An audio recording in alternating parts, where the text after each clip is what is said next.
복음 25장 1절에서 13절 말씀 교독하겠습니다. 그때 천국은 마치 등을 들고 신랑을 맞으러 나간 열 처녀와 같다 하리니 그 중에 5은 미련하고 5은 슬기로운 자라.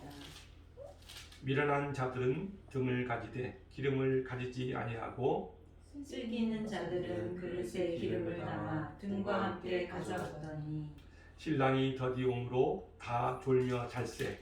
밤중에 소리가 나되 보라 신랑이로다 맞으러 나오라 하매 이에 그 처녀들이 다 일어나 등을 준비할세.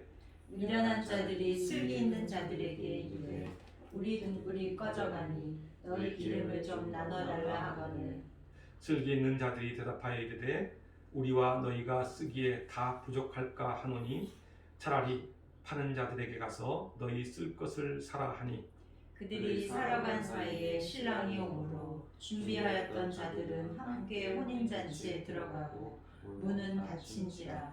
그 후에 남은 처녀들이 와서 이르되 주여 주여 우리에게 열어 주소서. 대답하여 이르되 진실로 너희에게 이르노니 내가 너희를 알지 못하노라 하였느니라. 다 함께 하겠습니다. 그런즉 깨어있으라 너희는 그날과 그때를 알지 못하느니라. 아멘. 아멘. 오늘 본문은 미련한 5처녀와 또 슬기로운 5 처녀를 통해서 주님의 재림의 날에 대한 기독교인들의 준비에 관해서 말씀하고 있는 내용입니다. 세상에는 기독교임을 자처하고 주님의 재림을 날을 기대하면서 준비하며 살아가는 사람들이 있는가 하면은 하나님의 뜻과 상관없이 무늬만 기독교인으로 살아가는 사람들도 있습니다. 예수님은 당신의 임재와 관련해서 성도들에게 깨어 있으라라고 말씀하십니다. 13절 말씀입니다. 그런즉 깨어 있으라 너희는 그날과 그때를 알지 못한다 라고 말씀합니다. 그렇습니다. 우리는 종말의 때를 알지 못합니다. 그때가 언제 올지 우리는 전혀 모릅니다. 오늘 말씀은 이 비유를 통해서 우리로 하여금 종말의 때를 항상 기억하면서 준비하라고 말씀합니다. 종말의 때는 그 자리에 누구와 내가 함께 가는 것이 아니라 각자 스스로 개개인이 준비하고 맞이해야 합니다.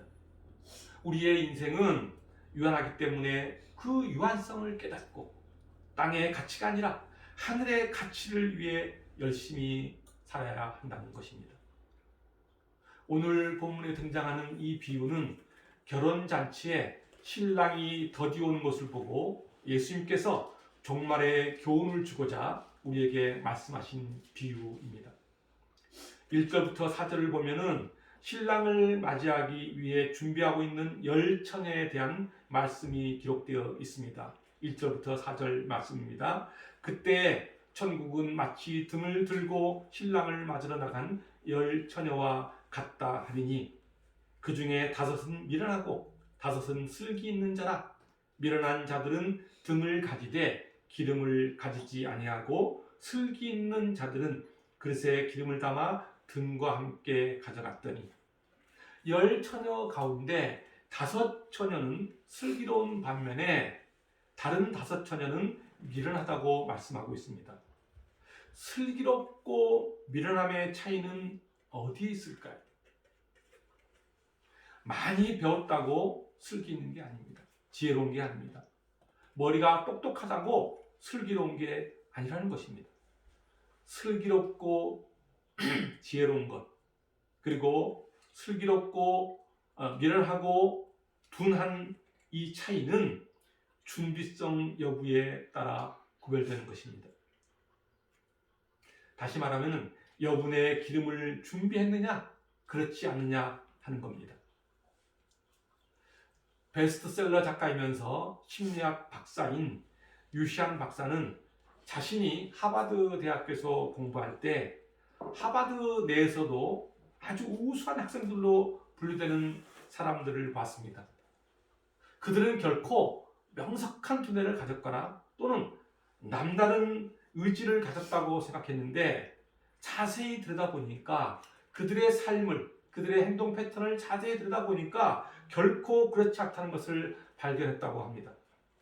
그들이 좀 가진 가장 큰 이 차이는 해야 할 일을 습관으로 만드는 법을 아느냐 모르느냐에 있다고 말합니다. 그러면서 습관을 만드는 법은 일상 속에서 내가 준비하느냐 그렇지 않느냐에 달려있다고 이야기하고 있습니다. 평상시에 내가 얼마나 준비하고 있느냐에 따라 지혜롭고 우수한 사람인가를 구별짓는다는 것입니다. 오늘 본문에 등장하는 미련한 처녀는 전쟁터에 나가는 군인과 같이 총은 준비했으나 여분의 탄약을 준비하지 않은 사람과 같습니다. 등은 가졌으나 여분의 기름을 준비하지 않았다는 것입니다. 이 말은 신앙생활은 하고 있으나 그 자신의 내면에는 주님의 생명력이 부족한 사람을 말하고 있는 것입니다. 오늘 본문의 비유에서 불을 밝히는 등은 외형적인 신앙생활을 의미합니다.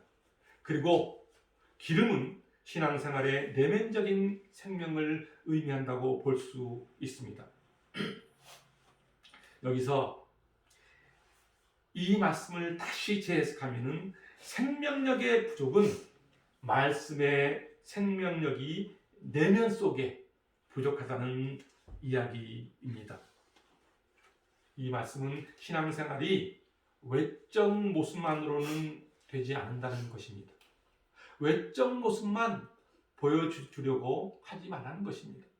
신앙생활에 있어서 중요한 것은 생명력을 지속시켜주는 그 생명의 말씀이 내 안에 충만하도록 준비해야 한다고 말하는 것입니다.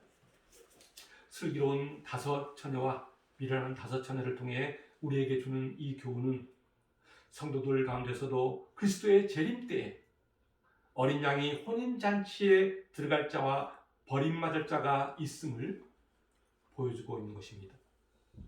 요한계시록 19장 7절부터 9절에는 이렇게 말씀하고 있습니다. 우리가 즐거워하고 크게 기뻐하며 그에게 영광을 돌리세. 어린 양의 혼인 기약이 이르렀고 그의 아내가 자신을 준비하였으므로 그에게 빛나고 깨끗한 세마포옷을 입도록 허락하셨으니 이 세마포옷은 성도들의 옳은 행실이로다 하더라. 천사가 내게 말하기를 기록하라. 어린 양의 혼인잔치에 청함을 받은 자들은 복이 있도다 하고 또 내게 말하되 이것은 하나님의 참되신 말씀이라. 이 말을 다시 말하면 하나님의 말씀을 통해 자신을 준비하고 옳은 행실로 옷을 입어 하나님의 혼인잔치에 청함을 받은 자들은 복을 누리라는 말씀입니다. 미련한 다섯 처녀는 등을 준비했지만 기름은 준비하지 못했습니다. 한마디로 신앙생활은 하고 있으나 말씀이 삶으로 생명되지 못한 사람이라는 것입니다. 미련한 다섯 처녀는 경건의 모양은 있으나 경건의 능력은 없는 자들이었음을 뜻합니다. 디모데후서 3장 5절은 이렇게 말씀하고 있습니다. 경건의 모양은 있으나 경건의 능력은 부인하니 이 같은 자들에게서 내가 돌아서라. 성도로서 신앙의 겉모습은 있으나 정작 참신앙을 유지시켜주는 성령의 역사는 없는 자들을 의미하고 있는 것입니다. 그러면서 오늘 본문은 우리에게 이런 질문을 던지고 있습니다. 당신은 주님의 때를 위하여 준비되어 있는가? 그리고 또 이런 질문합니다. 당신은 종교라는 형식 안에 기름을 담고 있는가? 그리고 당신은 생명, 믿음, 소망, 사랑이 있는가? 아니면 형식적인 작은 등만을 들고 다니는가? 라는 질문입니다. 누가복음 12장 35절과 36절에서는 이렇게 말씀하고 있습니다. 허리에 띠를 띠고 등불을 켜고 서 있으라. 너희는 마치 그 주인이 혼인집에서 돌아와 문을 두드리면 곧 열어주려고 기다리는 사람과 같이 되라. 주님이 당신에게 문을 열라 하면은 언제나 즉시 문을 여는 사람이 되라는 것입니다. 즉 말씀이 내 안에 충만하게 있다고 한다면은 주님께서 문을 열으라 할 때 그는 항상 마음의 문을 열 수 있다는 것입니다. 우리 모두는 영적으로 어두운 시대를 살아가고 있습니다. 이 어두운 시대에 여러분과 제가 기름 충만한, 영적으로 충만한, 내적 생명력이 충만한 주님의 말씀을 내 마음 깊이 새기며 이 시대를 이겨낼 수 있기를 간절히 소망합니다. 5절과 6절 말씀입니다. 5절과 6절 말씀에는 신랑이 오는 광경을 묘사하고 있습니다. 5절을 보면은 신랑이 더디게 왔기 때문에 사람들이 졸며 잔다고 말하고 있습니다. 그리고 6절에서는 신랑이 모두가 잠든 한밤중에 왔다고 말하고 있습니다. 신랑은 자기를 기다리던 사람들이 깨어 환영할 때 온 것이 아니라 모두가 지쳐 잠들었을 때 찾아온 것입니다. 슬기 있는 처녀나 미련한 처녀나 모두가 다 졸며 자고 있었습니다.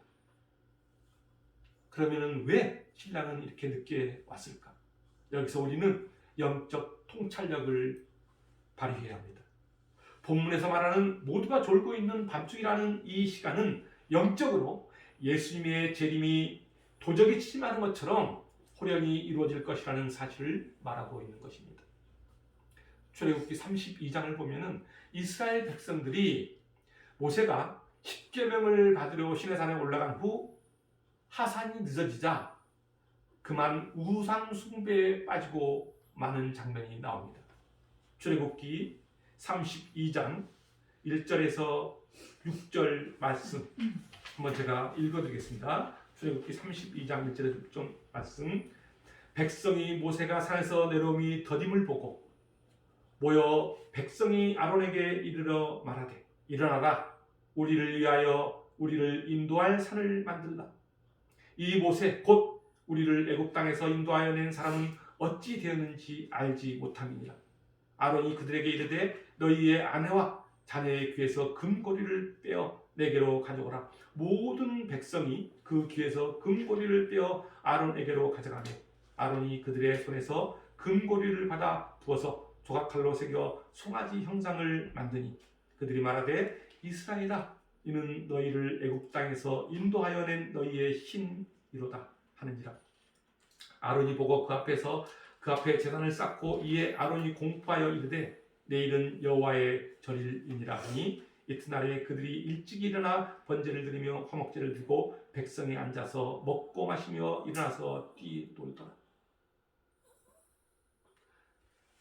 하나님의 그 구원의 역사를 잊어버린 이스라엘 백성들, 그들은 결국 지도자 모세가 시내산에서 늦게 내려옴을 보고 세상의 것을 쫓으며 우상 숭배에 빠지는 장면입니다.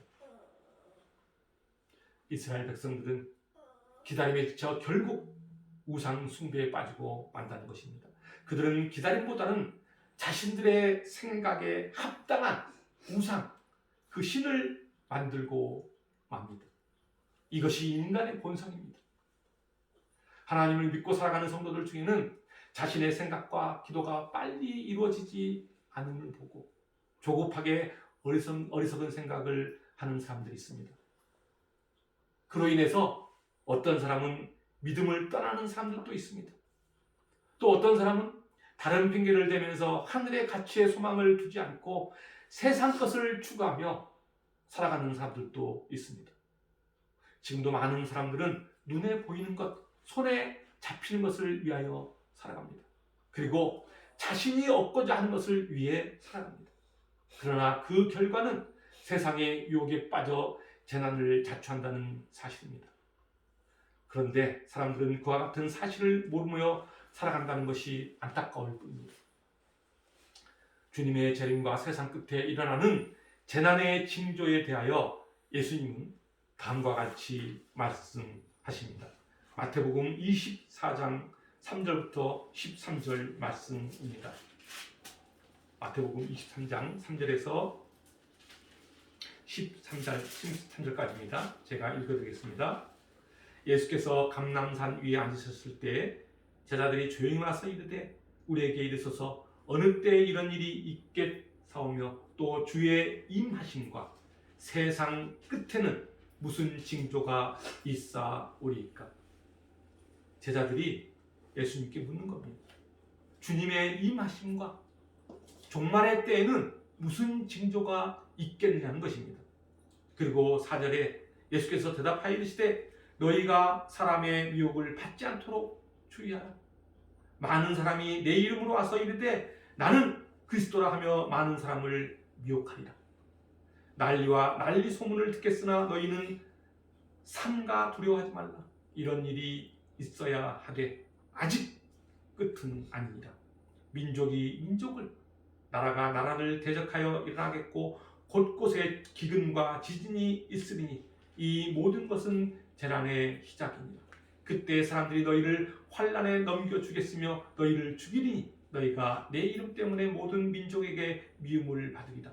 그때 많은 사람이 실족하게 되어 서로 잡아주고 서로 미워하겠으며 거짓 선지자가 많이 일어나 많은 사람을 미혹하겠으며 불법이 성함으로 많은 사람의 사랑이 식어지리라. 그러나 끝까지 견디는 자는 구원을 얻는다고 말씀하고 있습니다. 많은 사람이 미혹당합니다. 지진과 기근이 일어나 사람이 실족하고 서로 미워하고 거짓 선지자가 사람을 미혹해서 불법을 성하게 하고 사람이 식어간다고 말씀하고 있습니다. 한마디로 주님의 재림이 지체되자 불법과 타락에 빠져들어 혼탁하고 악한 세상에 빠지는 사람들이 많아진다는 것입니다. 그러면서 누가복음 21장은 이렇게 말씀하고 있습니다. 누가복음 21장 34절 말씀입니다. 너희는 스스로 조심하라. 그렇지 않으면 방탕함과 술 취함과 생활의 염려로 마음이 둔하여지고 뜻밖의 그 날이 덫과 같이 너희에게 임하리라. 조심하라는 겁니다. 주님의 재림의 때가 늦어진다고 해서 우리는 염려할 것이 아닙니다. 조심해야 됩니다. 방탕함과 술 취함과 또 생활의 염려로 마음에 둔하지 않도록 우리는 늘 깨어서 말씀에 순종하는 삶을 살아야 될 것입니다. 8절과 9절 말씀입니다. 8절을 보면은 8절, 9절 제가 읽어드리겠습니다. 8절에 보면은 미련한 자들이 슬기 있는 자들에게 이르되 우리 등불이 꺼져가니 너희 기름을 좀 나눠달라 하거늘 슬기 있는 자들이 대답하여 이르되 우리와 너희가 쓰기에 다 부족할까 하노니 차라리 파는 자들에게 가서 너희 쓸 것을 사라 하라고 말하고 있습니다. 미처 여분의 기름을 준비하지 못한 5 처녀가 나머지 기름을 준비한 5 처녀에게 기름을 조금 나누어 달라고 요청합니다. 하지만 9절을 보면은 기름을 나누어 줄 수 없다고 이야기합니다. 아주 냉정한 대답입니다. 이 말은 이웃에게 자비를 베풀라는 주님의 가르침을 정면으로 거부하는 냉정한 태도입니다. 그렇다면 이러한 주님의 말씀을 우리는 어떻게 해석해야 할까? 세상에는 다른 사람에게 나누어 줄 수 있는 것과 그렇지 못한 것이 있습니다. 내가 가진 재산, 그것은 나눠줄 수 있습니다. 그러나 내 남편, 내 아내를 나누어 줄 수 없는 것과 같습니다. 한마디로 재산권은 양도 가능하지만 가족권은 나누어 줄 수 없는 것입니다. 오늘 본문의 비유는 바로 우리의 구원과 믿음은 나누어 줄 수 없는 것임을 말하고 있는 것입니다. 성도의 믿음과 구원은 지극히 개인적인 문제입니다. 구원은 오직 자기 십자가를 지고 자신의 발로 주님을 따르는 사람들의 것입니다. 말씀을 통해 다른 사람들을 주님께 올 수 있도록 전도는 할 수 있지만은 구원을 이루는 일만큼은 오직 개인 스스로 책임을 져야 합니다. 하나님께서는 모든 사람에게 구원의 기회는 주시지만은 그렇다고 무한정 구원의 문을 열어놓고 계시는 것은 아닙니다. 그럼에도 불구하고 많은 사람들은 구원의 문이 영원히 열릴 것으로 착각하며 살아갑니다. 13절 말씀입니다. 그런즉 깨어있으라 너희는 그 날과 그 때를 알지 못합니다. 그렇습니다. 주님의 재림의 때 우리는 알지 못합니다. 그러면서 깨어있으라 라고 말씀하고 계십니다. 종말의 때를 살아가는 성도들은 영적으로 깨어있어야 한다는 것입니다. 이 말씀은 외적 신앙생활에 매달리지 말고 말씀으로 속사람을 깨끗하게 하라는 말씀입니다. 좀 더 자세히 말하면은 말씀과 성령으로 하나님과 끊임없이 교제를 나눔으로써 생명력 있는 신앙과 경건의 능력을 갖추고 준비하라는 말씀입니다. 오늘 본문을 통해 주님은 우리에게 말씀하십니다. 깨어있으라. 그렇습니다. 말씀과 기도로 주님과 소통하는 문을 열어놓고 영적으로 깨어있는 여러분과 저가 되기를 주님의 이름으로 축원합니다. 기도하겠습니다.